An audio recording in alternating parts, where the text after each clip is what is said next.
Hi, welcome. This episode of Life in Red is really cool. We dig into a whole sort of things that is all about the brain, mental health, brain optimization, how we can rewire it to help treat things like anxiety and depression.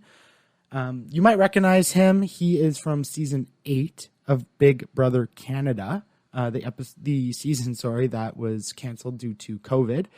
He is a brain transformation specialist. He's a neuroscientist. He is the game changer. Please give it up for Chris Wyllie. All right, boom, here we go. Mr. Chris Wyllie. Thank you for joining me, sir. My pleasure. I want to get right into this because there's a lot of stuff I'd love to get to. And I know I'm curious for myself, and I know a lot of people are going to be curious. But let's just lay the groundwork right off the bat. How did you get to where you are, and how many years have you been working kind of in the mental health neuroscience field?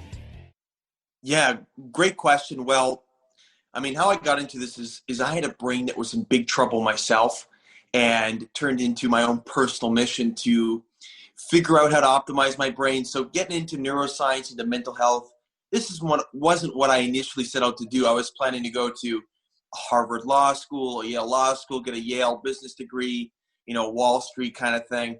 But I always dealt with really bad anxiety and panic attacks. And my solution was just to work so darn hard. Even if I was having a full-on panic attack, I could just vomit everything by rote from memory onto the page. And that carried me through high school, got me through the first 2 years of college. But as things started to grow, and I was thinking about going to law school, and the anxiety and everything started to really pick up, and I didn't have any way of dealing with it. And for anyone dealing with anxiety, it's not like you mean to do it. It's just before you know it, you go into a test situation and your heart's beating out of your chest and your mind's racing and you can't process a single word. And of course, when you're in that state, and I know all about that because I had my own slew of panic attacks and was hospitalized, it's in that state you're already immobilized. So I was actually hospitalized, 30 pounds underweight, had anxiety problems, panic attacks, even some addiction problems. Got into some really bad places. Got to see the ins and outs of academia, though, and trust me, Ryan, in academia and college, like kids are popping things like Ritalin like they're Skittles. And I got news for you, that's speed, right? So that's going to take any underlying anxiety and make it even worse. So basically, long story short, was hospitalized, and then I really set out on a mission to figure out how the brain works and to learn everything I could. And initially what I found was in the field of psychology, there was a lot of theories that were all based on rationalizations in hindsight to figure out why you got your problem. But there wasn't any place I could go in a book and go, okay, you got anxiety, here's the 3-step manual on how you get rid of it. And even in neuroscience at the time, they were throwing the idea that the brain was still fixed and hardwired. So basically, if you had a poor set of genes, in other words, you were pretty damn screwed. And then I dug a little deeper into neuroplasticity and found out that, in fact, the brain is changeable. And when I learned that, the first thing I wanted to do was to use some form of EEGs, brain maps, or fMRI to figure out what was going on in my own brain. And I dove into everything from neurofeedback, nootropics. Nootropics have been a really big thing the last couple years. This was something 10 years ago. I was ordering them from overseas European pharmacies. It was the original form of paracetam. It was called Notropil. There was other forms of nootropics like hydrogen that increased blood flow to the brain. So I played around with those a little bit and learned about the brain, tested EEGs while taking those. Of course, I got myself into some trouble using those because the thing is with every nootropic, there's no such thing as a biological free lunch. And nootropic 1,000-foot view, a lot of these nootropics work by increasing certain uptake of things like choline and glutamate. What happens is you got to have a choline booster to balance it. So I was 23 and I got called up by a company in the US to come speak in Atlantis, Bahamas. And I was playing around with some nootropics and I'm like, sure, yeah, I'll come speak on brain nutrition. But I was getting these nasty headaches taking these nootropics. And I didn't know, was it too much choline, not enough choline? So I started by taking a lot of the paracetam, using up a whole bunch of choline, made the headache worse. I'm like, okay, maybe maybe I need more choline. I take the choline the next day, got even worse headache. So here I am set to give a talk on brain nutrition and nootropics, and I've just completely fried my brain on nootropics. So, so I had to work through that one. And then eventually I got to the point where I would work with clients and they'd have anxiety, they'd have an addiction. I'd get their brain balanced, get their EEG looking perfect, getting good blood flow, working with functional medicine doctor, blood chemistry's nice and balanced, but still they go home and they keep on lighting up that cigarette. Still they go home and they still open and close a drawer 20 times because they got OCD. The OCDs make for great personal assistants, by the way, Ryan, just in case you're wondering, hey, growing your podcast, everyone's going OCD's bad. That's where you send a direct message to the person with OCD going, hey, would you mind being a personal assistant? All right, because they make great personal assistants. And then the people with ADHD make great salespeople, right? Because they're going, they're trying to sell to that person. The next person comes and they go talk to them, and then talking to that person and this person. Before you know it, they've just sold 10 deals to 10 people. And the little turtle there who got 95% in business school sitting there with their head spinning going, how in the world did he just do that? Yeah. It's interesting how what some people view as weakness can also be someone's strength, especially when it comes to mental illness. Touched on a lot of things there. And I am really curious, before we get into some of those nitty gritty science details, where did it come to, when you talk about neuroscience, I think a lot of people assume it is in the academia field. You're into the research, into more of that sciencey, working at the university background. Whereas like you've kind of come out and you have your website and you're giving interviews on TV, podcasts, radio, all these different things. Why did you kind of want to come out and be more of like a speaker towards it, as opposed to staying behind the field, working in behind the scenes? Great question. And this is where my undergraduate's in neuroscience and psychology. And what happened is when I set out that mission to optimize my brain, I was learning so many things, accelerated learning techniques, hypnosis. I was working on photographic memory, and I went in and got like 99% on a 4th-year neuroanatomy course. And the professor takes me aside. I did it in 30 minutes. And he's like, hey, man, what are you doing? Right? Like, how? And I'd sit down in office hours and have a conversation with him. And it'd be like, whoa, that's really cool.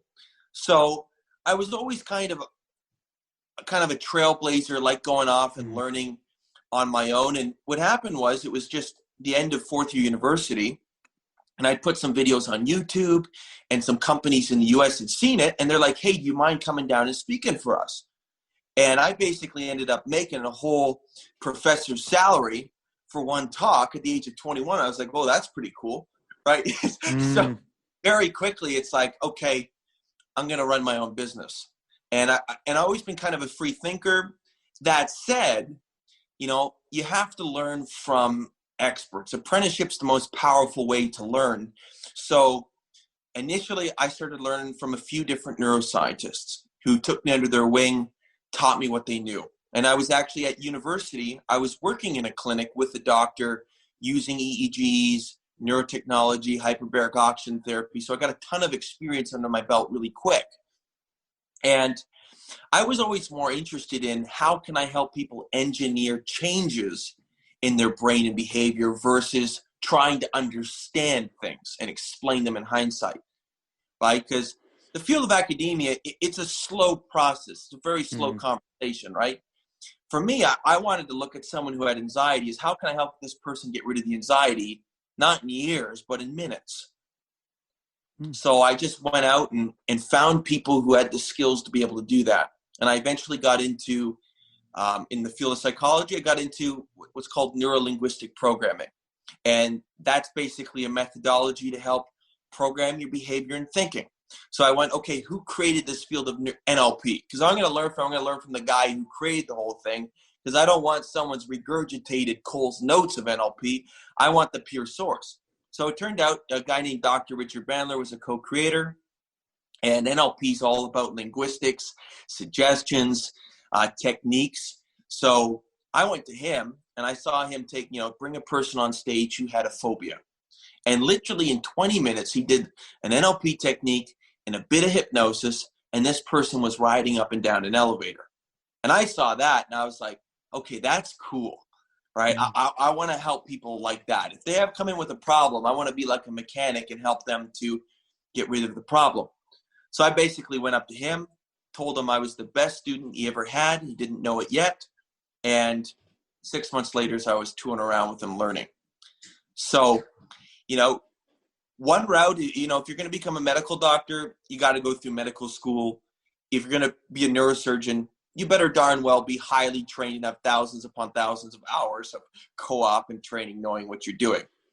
So for me, I knew kind of the target I wanted, and this field of self-development kind of already started, right? So it turns out the more freedom you have as, the practitioner to go try things. See, I can go do hypnosis with someone. I can do NLP with someone. I can try all kinds of funky neurofeedback protocols with someone because I don't have the restrictions and I just want to help people, right? And, and I'll leave the medical advice to the medical doctors and just go from there. Right.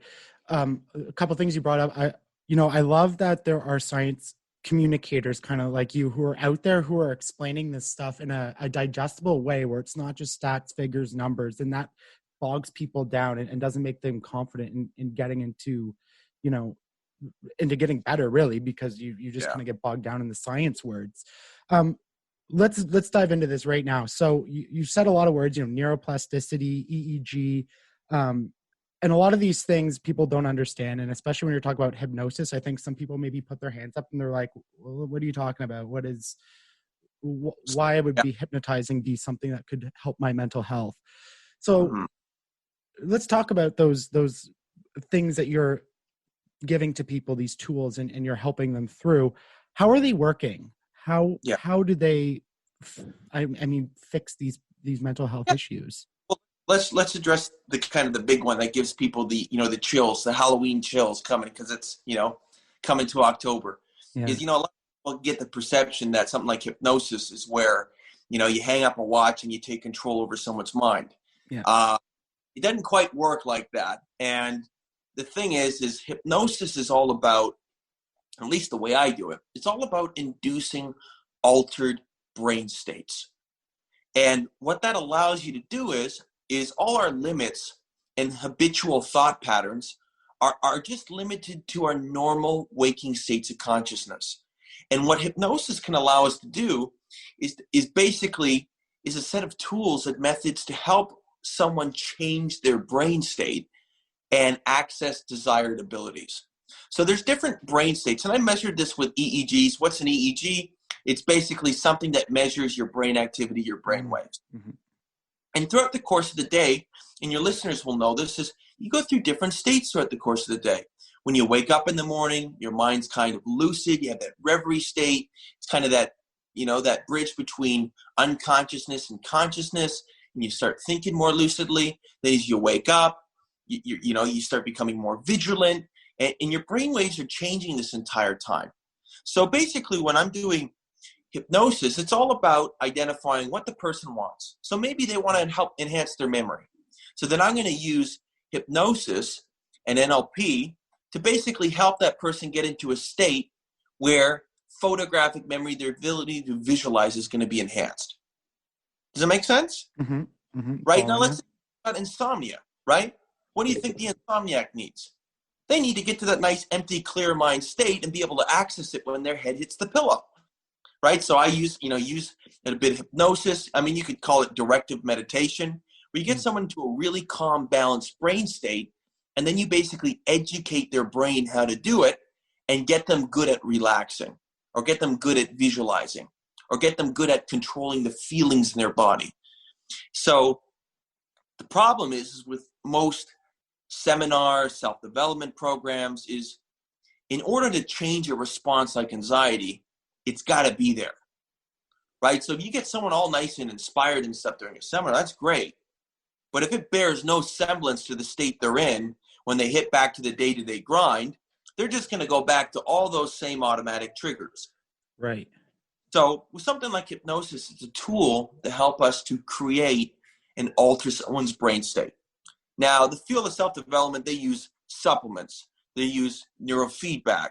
They use all these different interventions. I like using both, right? I like using the mind itself as a tool to change what your brain and body are doing, right? And this is where a lot of things like anxiety, a lot of things like even, getting depression, sometimes your feelings are just spinning in a certain direction.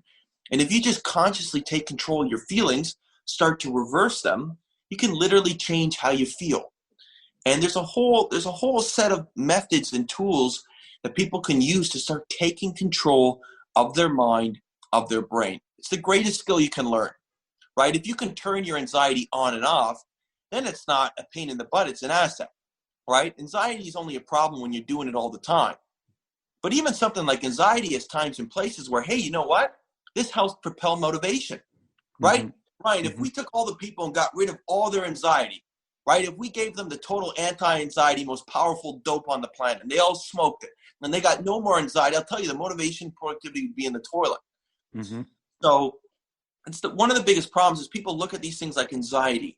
People look at things like depression as something wrong, as opposed to just a product of the brain's ability to learn, right? So if someone has a bad experience happen to them, a traumatic experience, sure, it's going to register big, bright, and nasty in your brain, and you could replay it over and over again, right? And that served a purpose, right?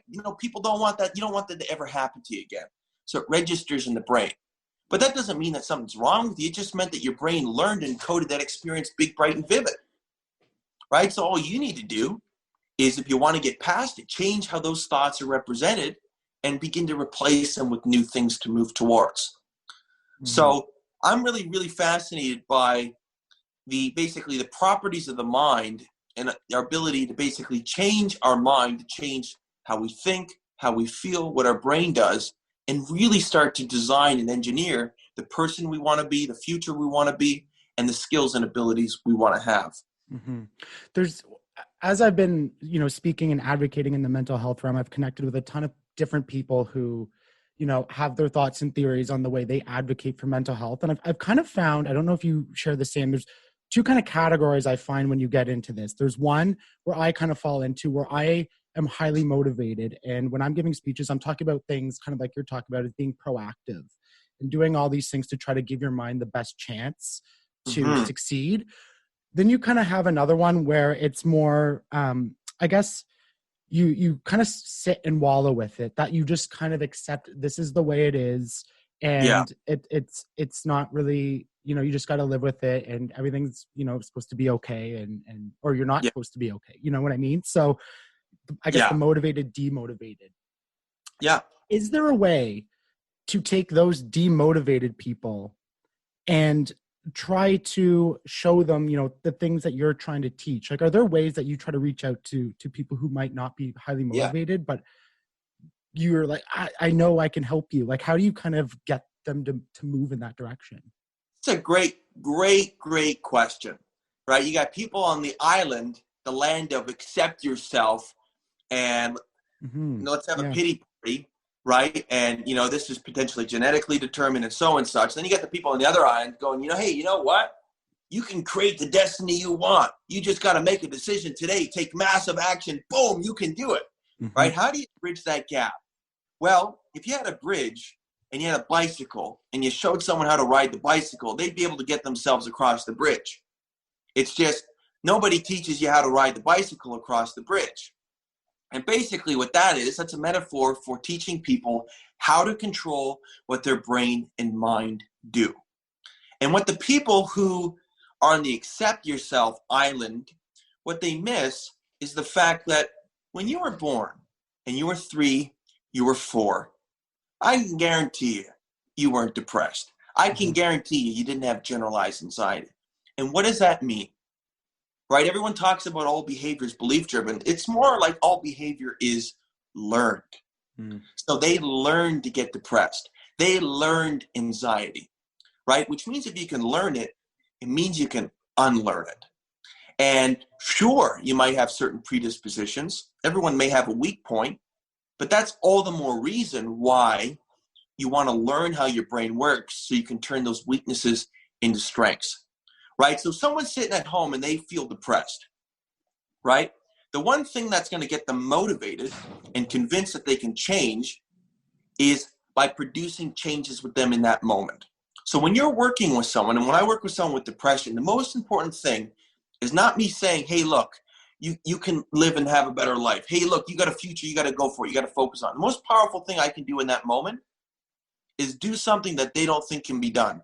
And that would be maybe getting rid of the depressed feeling, getting them in control of it in the driver's seat of their own brain, giving them an experience and teaching them how to ride the bike. It's the most important thing, right? When you get kids good at things, motivation, they'll be self-propelled. So for these people who, believe they got to accept the way they are, that's just because no one's taught them, hey, you know what, you got anxiety? Okay, well, you just got to change the mental images your brain's making, right? People, it's COVID-19. You got millions of people sitting around at home hallucinating, getting the COVID-19 virus. They're literally sitting at home fantasizing, seeing themselves in their mind getting COVID-19 and feeling bad, right? So if you teach people how to control what they think, how to control their thoughts, how to control their mental images, how to control their internal dialogue, how to control their feelings, now they have the skills to be able to deal with these problems, right? So these problems are very real. The person who's dealing with schizophrenia, that reality is very real for them, right? So it's not that it's not real. It's not that they're not talking to the devil. In their mind, they're talking to the devil. You just need to give that person some skills to be able to take control of the thought process, to get into the driver's seat, right? Someone like yourself, man, you want to get in that driver's seat so bad. Even if you don't know how to drive, you're going to get behind the wheel and you're going to make stuff happen, right? These other people, they're scared to even get in the car. They don't even think that car can get anywhere, right? So we got to not only convince them to get in the car, we got to teach them how to drive it so they can actually start moving forward. Mm-hmm. Yeah, and I've had this conversation with so many different people because it's just one of those things, and you kind of can't win in a lot of situations where I'm talking about all these things I'm trying to do to get better. People are like, oh, well, that doesn't work for me. I don't want to exercise. I don't want to do this. I don't want to do that, even though we know it helps. Yeah. And I think this is such a great opportunity for people, especially that you brought up COVID, where cases are on the rise. I'm not sure where you are in the country, but in Ottawa, like they're talking about closing down again and shutting everything down. And we're going into winter, seasonal affective disorder. All these different things are kind of going to be coming to a head, especially with mental health. I know you offer tons of great things on your website. I was scrolling through, but what's an example of something, maybe someone's listening to this and maybe a little skeptical, that they could maybe try to take control of their brain, or at least take that first step? Yeah. First thing is when they say, hey, that may not work for me, very often they may be right, because every brain is unique. Mm-hmm. So how each person creates the anxiety and how it functions in their brain is going to be a little different, right? So basically when I work with a client, and let's say I'm going to just do some NLP work, some change work, is what I'll essentially do is I'll figure out what their brain is doing to produce that anxiety. And usually something like anxiety boils down to A, you're either doing bad planning, that is, you're imagining worst case possible outcomes. A lot of this stuff just functions unconsciously. Or B, you're remembering and automatically firing off a learned response. So once I do that, basically, I'll help them consciously change the images they're making, how they feel, their state, and then I'll just, I'll do some trance work to make it really, really easy.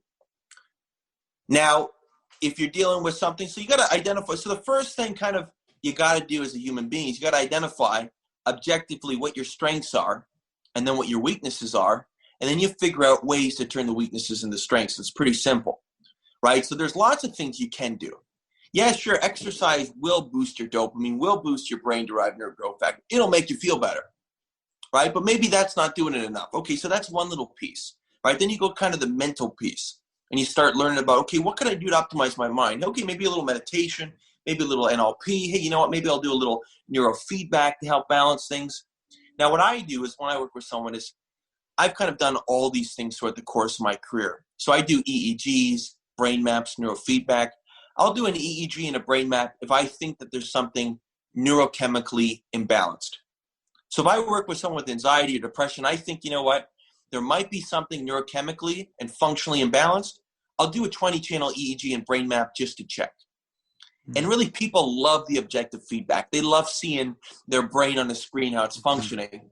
And then I can do some interventions, give them a nutrition plan, do some neurofeedback work, do some mental work, and then we can remap their brain 30 days later and see the changes. Can you just quickly, what is neurofeedback? So neurofeedback, there's different types of neurofeedback, but what it involves some way of sensors measuring your brain activity, and then some way of feeding that back, communicating it to your brain to allow your brain to help to change itself and balance. So one example is you have sensors attached to your brain and you're watching a TV show. And whenever your frontal lobes produce the desired brainwave, the screen gets nice and clear. Whenever your brainwaves, your frontal lobes aren't producing the desired frequencies, the screen gets blurry. Now, that's one way. That's the slow way. I mean, you got to do 40, 50, 60 sessions of that to change.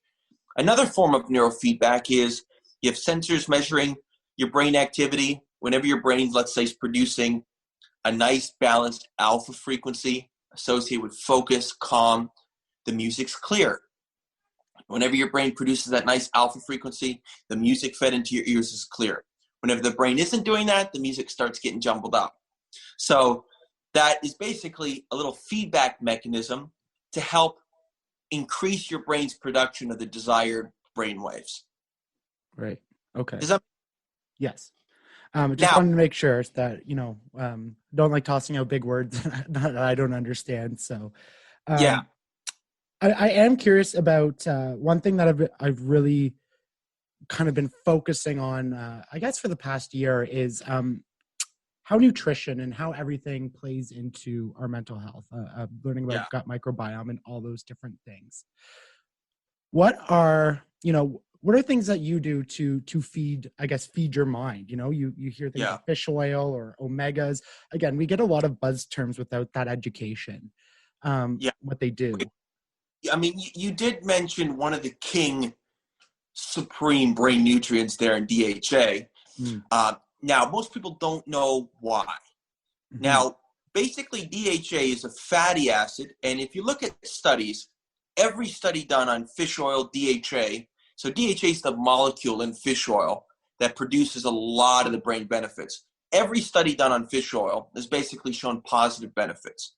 The reason why is because DHA is a fundamental component of the cell membrane, and it helps the cell membrane be fluid, flexible, and signal really, really well.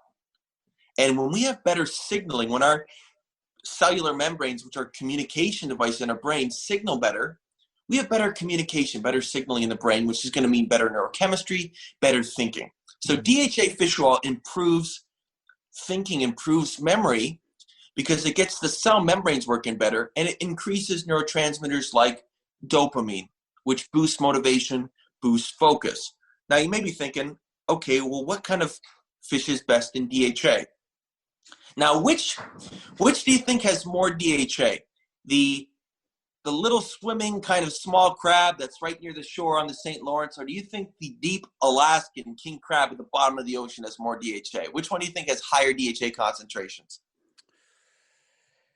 Sorry to put you on. Yeah, no, it's okay. I like it. I would say the big one theoretically. I don't know. Am I wrong? You're right, man. Okay. The big, you got. Now, the big king crab at the bottom of the Arctic Ocean has more DHA because the water is so much colder. It has to have more DHA in its cell membranes to keep it fluid and flexible, to keep it from freezing. So DHA is literally like cellular antifreeze.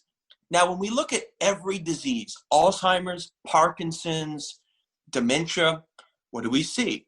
We see a buildup of plaque, a buildup of neurofibrillary tangles. We see basically a hardening of neural networks. What does DHA do? it does the exact opposite. It keeps our brain supple, keeps them malleable, keeps our membranes fresh, keeps the receptor sites on our, neurotransmitter receptors nice and fluid. It keeps signaling going well, keeps us young and vibrant. So this is fundamentally why DHA is one of the king brain nutrients for our brain membrane health, cell membrane health, and for signaling and our neurotransmitters. Right? So if anyone listening to this is dealing with, the seasonal affective disorder, as you mentioned, or mood disorders, increasing your DHA intake is going to help elevate your mood. And fundamentally, DHA comes from marine sources, right? Land sources, the omega-3s they have is called ALA. It's a different geometric structure than DHA. So I recommend, if possible, if it suits your diet, consume some marine-based fish. So obviously go lower on the hierarchy. Don't be eating the albacore white tuna, but eat the lake trout. Eat some of the sockeye salmon. If you can get nice fresh oysters, get fresh oysters and seafood. Those seafood's loaded in brain nutrients like iodine, iron, B12. Extremely important, especially for women going into pregnancy, right? So I work with a lot of autistic kids, and one of the factors we see leading to autism incidents is mothers going in with low iron, low B12, and low iodine, and some form of autoimmunity, right? So before you produce a baby, and you think about it, your body's going to make basically a whole human brain. You want to make sure you're loaded with iron, with iodine, with DHA, with B12 to help produce the healthiest baby possible. So, it's one of the things is I work with, we mentioned anxiety, and now we're mentioning DHA. A lot of times women, especially dealing with anxiety and fatigue and overwhelm, is very often we'll see iron deficiencies as well. So this is where if you clear up a lot of the nutrient deficiencies, it can have a big, big difference on your mental health. And that's where, if you want to get your levels checked. You want to find a good functional medicine doctor to make sure that your iron levels, your iodine levels, your thyroid, your DHA levels, everything is in good balance. And you can get a test. It's called an omega-3 to omega-6 ratio test. And ideally you want it like 4 to 1 or below, meaning 4 omega-6 to 1 omega-3. DHA, it is the king brain nutrient. So it's so, so important. And, I think that's where even like the Eskimos or the Inuit, like they would literally give the head of a fish to the young child because it has so much DHA in it that it helps their brain. Mm-hmm. And there's lots of theories of evolution on how humans have always developed around coastal areas. And around coastal areas, there was readily accessible seafood like oysters, which are high in iodine and DHA. Iodine boosts thyroid. It's very levitational, and that helped produce bipedalism and the development of the human brain. So this is where when you're looking at, okay, how do I eat to fuel my brain? You kind of want to look at what the brain's made of. And yeah, the brain is, by dry weight, 65-70% fat. Okay, so you got to get the healthy fats. All right, what are the cell membranes made of? Okay, they're made up of a lot of DHA and a lot of phospholipids. Now, what's like a phospholipid? Like choline in egg yolks, right? So egg yolks, wild fish, like the healthy fats are really important for helping to heal a brain. And if if you have a family history of Alzheimer's or dementia, that just means you need to get even more choline to protect and build a reservoir, right? To just, to help protect your brain beyond danger.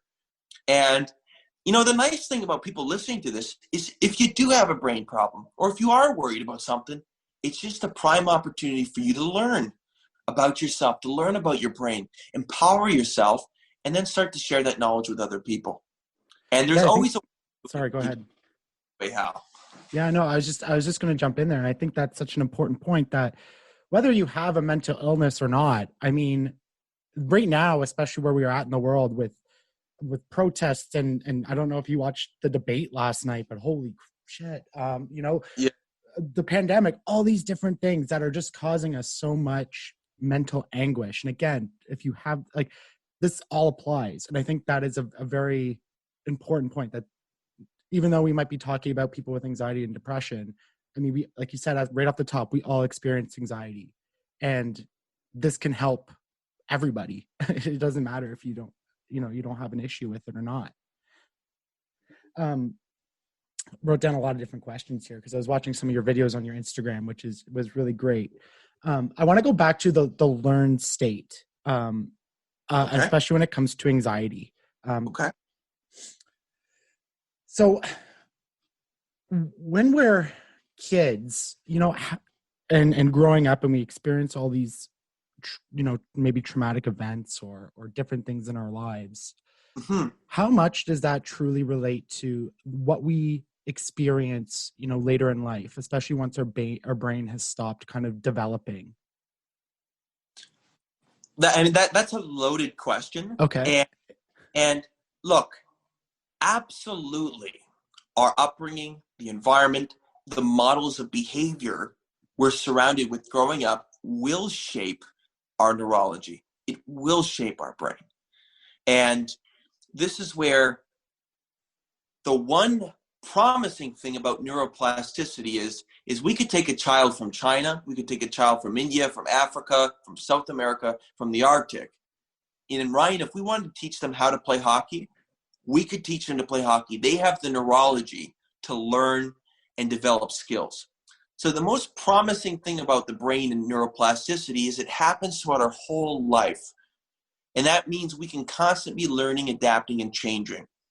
And the biggest thing I would say is if you had a childhood and you didn't have those models of behavior that exemplified successful skills, exemplified success, exemplified strength, right? If you had a lot of traumatic memories, is number one, you got to learn how to get rid of that crap, right? Because if you want to create the future that you really want, if you want to create, freedom for you to move forward, you got to reprogram that stuff. And it's not your fault, right? It's not the 8-year-old kid's fault that they, were sexually molested or anything. That's not their fault. They're 8 years old. They couldn't protect themselves. And, it's so sad and it breaks your heart that this stuff happens, but it does happen. And we have to teach people mentally how to get through it, how to actually be able to dissociate from those experiences in their mind, change how they're represented so that way they can move past and it doesn't eat them up anymore. Mm-hmm. So we want to start to clear away, number one, clear away the learned habits and experiences that don't serve us anymore, right? When, for anxiety, sometimes when we were in grade 3, people said, hey, you know what, let's get up and read in front of the class. It was more a test of public speaking than whether you could read. And maybe you got up and you didn't read so good. Now, all of a sudden, whenever you think of public speaking, that crappy grade 3 memory pops up in your head. We got to teach people how to clear away those mental images so then they can move forward. And one key thing on learning is we have what are called these mirror neurons. And these are neurons in our brain that fire in the same way when we watch and observe someone performing an activity as if we were performing itself. So Ryan, if I'm watching you, let's say I'm watching you hypnotize someone. Let me say I'm watching you do some martial arts. I have neurons in my brain that as I'm watching you are firing and activating as if I were performing the activity myself. So when people say the law of association, you become the 5 people you're surrounding yourself with, there's some truth to that. So you want to make sure that you give your brain good models, good guides for behavior, right? So maybe you're 45 years old and there's no one in your life who inspired you or you could identify with.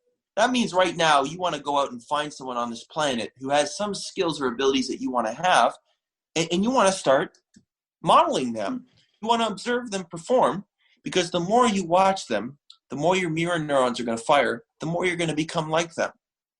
That is really, really interesting. And when you put it out like that, it's like, oh, that does kind of make sense. Like when you're in a relationship with somebody, you start taking on some of maybe their mannerisms or stuff like that. That makes a lot of sense. And it goes to a belief that I kind of had, that you got to kind of surround yourself with a good information, good people, right? Like if you're feeding your brain shit information, like reading the bad threads on Twitter and everything, you're probably going to be a negative person. I was listening to a podcast. I think his name is Dr. Huberman. And when he was talking about neuroplasticity and people, he said, once you reach that quote age of 25, where your brain has kind of reached, it's stopped really developing like it has when you were growing up, that it's really hard to learned behavior and, you know, change your opinions or change, it's just hard to make change in your brain because they're just, I guess, I mean, I don't know, I'm not a scientist, but things don't fire quite the same way. Is there truth to that? Do you have to work a little bit harder as the older you get? Well, Ryan, the way most people approach it, it is very difficult to change. So Okay. that's more comment. I would say that's more comment on the deficiency of skills that are commonly out there to help people change their brain. I found Okay. you can really help any dog change any tricks. I mean, Ryan, there are people with Parkinson's where you teach them how to consciously walk, how to focus on their limbs in a way they don't consciously focus, and they can develop motor control over their limbs and walk. I mean, look, if a person with Parkinson's can learn to control when they have like actual plaques in their brain deteriorating some of their motor patterns, if they can learn to control their brain, the average 50-year-old can. Now, the one truth to that statement is the fact that we do go through critical periods where, hey, yeah, look, when you're 12 years old or when you're 8 years old, the brain is so plastic and you're not competing against any learned habits. So it's very easy to build new habits, right? So what happens is as we get older, we have more learned automated habits. And the only way to change that habit is to make a new habit that's stronger. And that's why I got into the NLP and hypnosis, is to be able to help people really powerfully and quickly reprogram those habits and patterns and build extremely powerful new ones. So what you got to do, and that's how you break an old habit, is by building a new, stronger one. And what happens is with neuroplasticity is whatever habit is the strongest and most familiar for your brain, it's going to be the most easily activated. And whatever becomes the most easily activated then gets further hardwired in. So whatever you practice the most, your brain's going to do as a pattern, right? So it's kind of the plasticity paradox, right? You can, become more hardwired and stuck in your ways via plasticity because you keep practicing it over and over and over again. So the more you would practice, the more entrenched it kind of becomes and the harder it becomes to break. Would you say? Yeah, I would say the more it just becomes ingrained. Okay, gotcha. That doesn't mean it's necessarily hard to change those patterns. It just means the more it'll be familiar for you, the more likely you are to do it. And that's where there's certain ingredients you got to have to help people change. And one of the ingredients is usually when it reaches a threshold where you just get fed up with your problems. Mm-hmm. And most people, it happens too late. It's not until they risk a heart attack. It's not until they have cancer. It's not until one of their relatives is gone.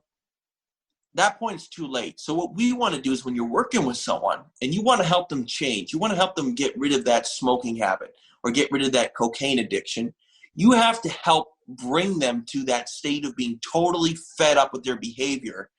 And so it basically reaches that threshold where now they shift in new behavior. So you got to find stronger than that behavior. It's like if you observe people who smoke. I observed a lot of women who smoke. Oftentimes women who quit smoking, the reason why they quit smoking is because they want to become a mom and they want to have a healthy kid. So what happens? They've now found something that's more important than smoking, something worth fighting for, something worth saying no for, right? So the problem is if you're trying to fight an addiction, that never works. You always have to overpower it with something stronger. Does that make sense? Yeah. And, I think I'm glad you kind of got to that point because that was kind of where I was trying to get to, because I think what we're all looking at right now, especially when you could say the world is more divided than ever, is we're looking for ways to change. We're looking for ways to change people's behavior. Basically, we have people who, are trying to change people's behavior on racism, on capitalism, on all these different things.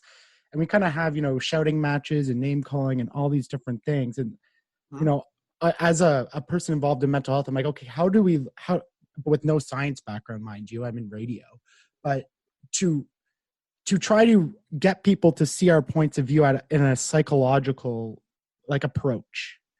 instead of the way we kind of do it right now, which is very combative or debates and everything like that, right? We want to change their behavior, but get them there themselves.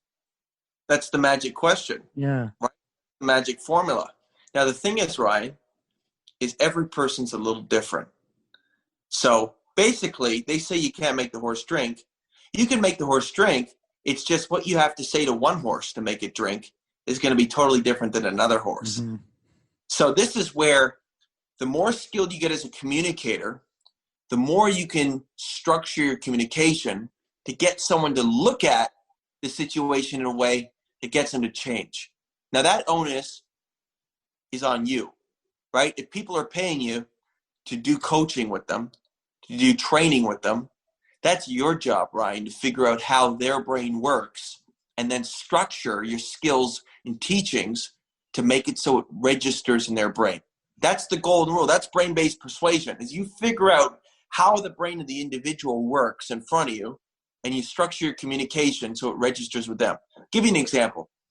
I got a client from a therapist who was deemed like the most resistant, stubborn client. No one ever could help this person. I'm like, okay, bring him in.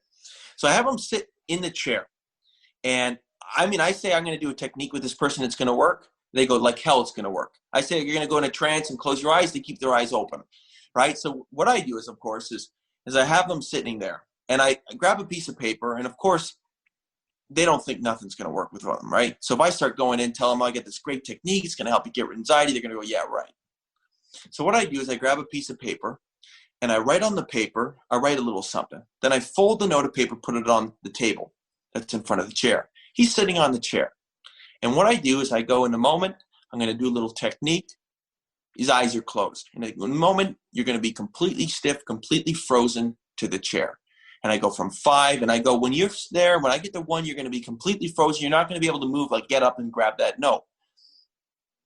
So I go 5, 4, 3, 2, 1. And what does he do? Of course, he wants to defeat what I say. So he gets up, he grabs the note, and he looks at the note, he folds it open. And on the note, I have it written, "You are now standing." He looks at me, his jaw dropped, and I just see this big grin on his face because he was impressed by that, because I could predict and change the behavior. So now, all of a sudden, that one little thing communicated to him, hey, you know what? I ain't fooling around. I know what the hell I'm doing, and I can help him change, right? So this is where if you try to fight with a polar responder, good luck, right? So if you come in, if you're going with someone and you say yes, they say no. You say this, they say yeah, but. And it's constant, right? So that's the kind of person I would go in. I'd go, you know what? I have this amazing technique, John, and it works for 99% of the people. They come in, they have anxiety, I do this technique, this process, and lo and behold, their anxiety's gone. But I go, you know what? It might not be worth doing with you. You know, it probably won't work. And they'll look at me, well, why wouldn't it work? I go, I don't know. I just don't, I think you're going to be one of the people who I don't think it's going to work with. And they go, well, hold on a minute. You know, it might work for me. Okay, will you at least try it with me? Okay, fine, I'll try it with you. Right? You bait them into it. Right? Right? So that, you know, if you try to sell something to someone and they go, yeah, I'd buy this from you. I go, no way. I go, look, you know what? This product's not for you. And they go, well, why ain't it for me?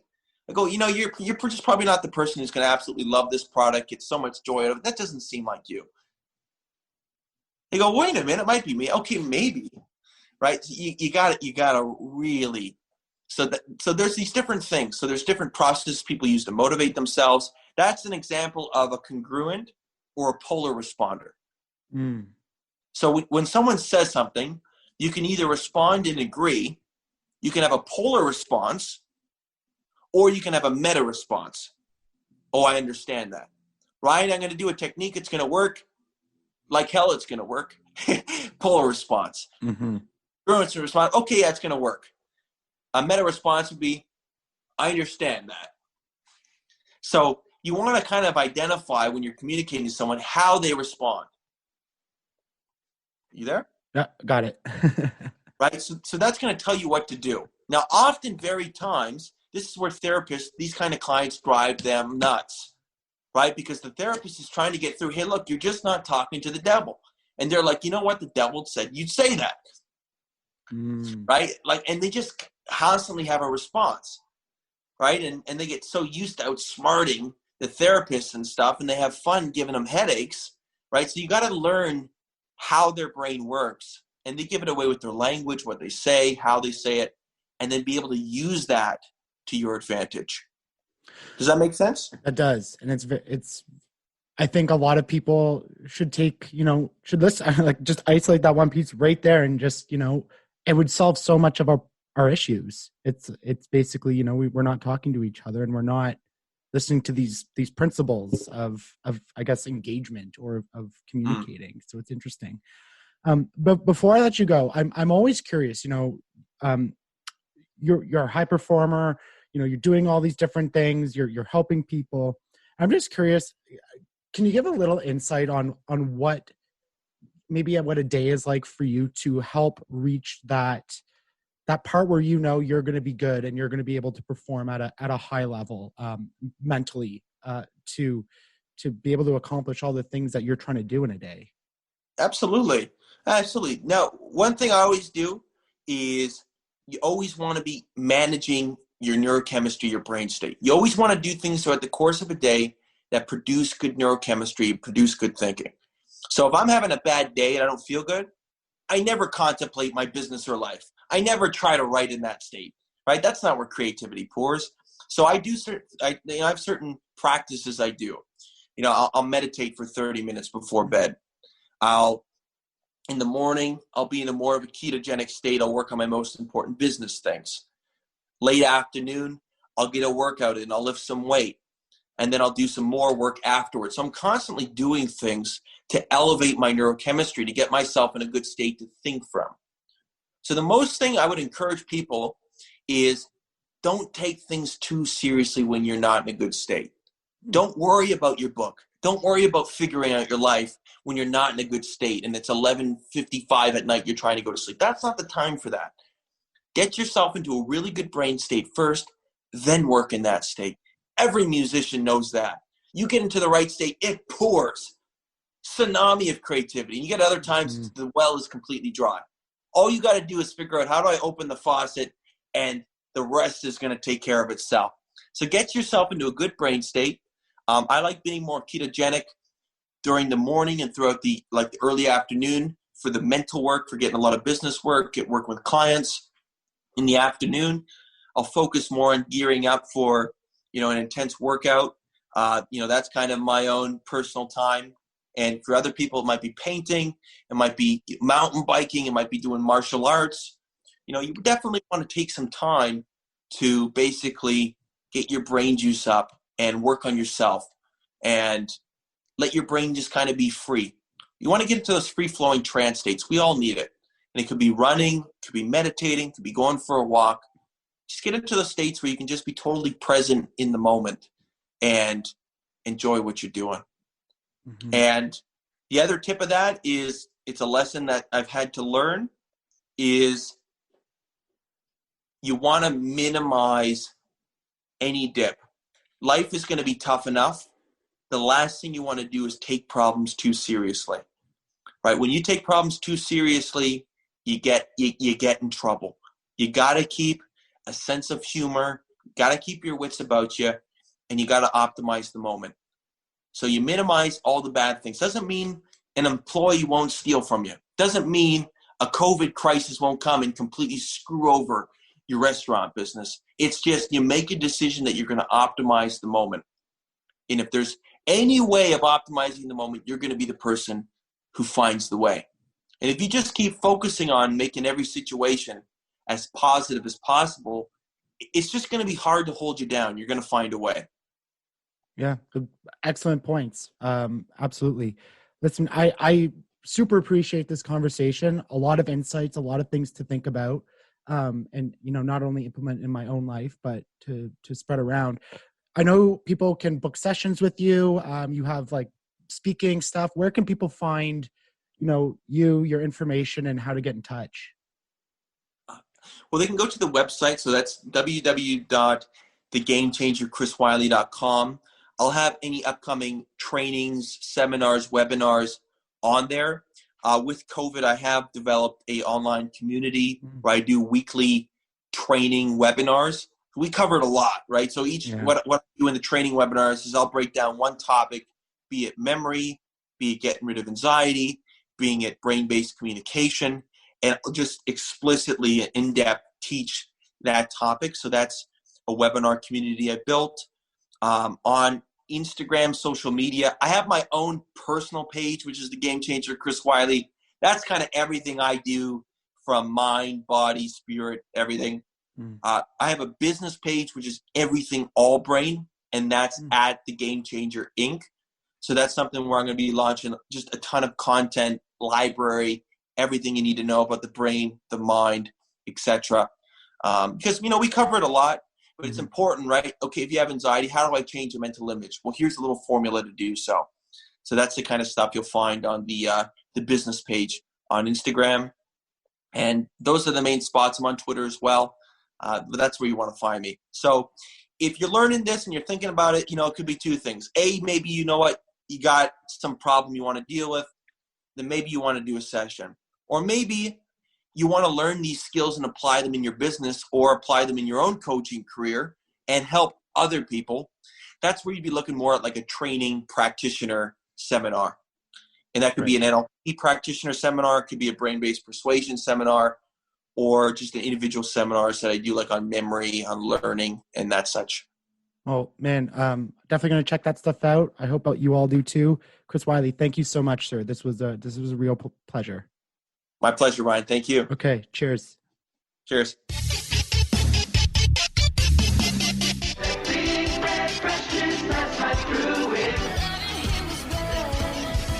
You take the red pill, you stay in Wonderland, and I show you how deep the rabbit hole goes.